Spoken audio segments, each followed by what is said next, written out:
ہمارے founding fathers نے پاکستان کا مقصد بتایا تھا آبجیکٹو ریزولوشن کے اندر، جو قائد اعظم کی تقریروں میں اور جو علامہ اقبال جب وہ ایک آئیڈیل اسلامک اسٹیٹ کی بات کرتے تھے تو وہ ویژن کیا تھی؟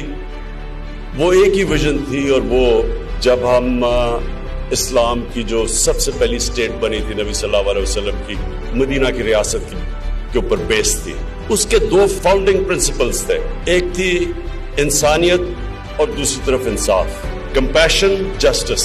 آج اگر یہ دو پرنسپلز کے اوپر اگر آپ دیکھیں تو جو بھی دنیا کے اندر آج خوشحال قوم ہے یہ ان دو پرنسپلز پہ کھڑی ہے۔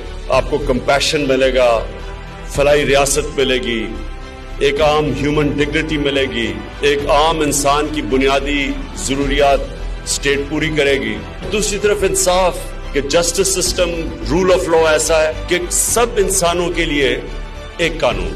یہ جو دو فنڈامنٹل پرنسپلز ہیں، اس سے قوم آزاد ہو جاتی ہے۔ پاکستان جس مقصد کے لیے بنا تھا، جتنا ہم کانسنٹریٹ کریں گے اس مقصد کی طرف تو ہمارا ڈائریکشن آ جائے گا، روڈ میپ مل جائے گا کہ کیوں بنا تھا پاکستان۔ ان دنوں کی اگر تاریخ پڑھیں تو بڑے کوسچن مارکس تھے کہ جی کیوں بننا چاہیے پاکستان۔ تو ایکچولی اگر بنا تھا تو یہ ایک مثال بننی تھی، وہی ان فاؤنڈنگ پرنسپلز پہ جس پہ مدینہ کی ریاست بنی تھی۔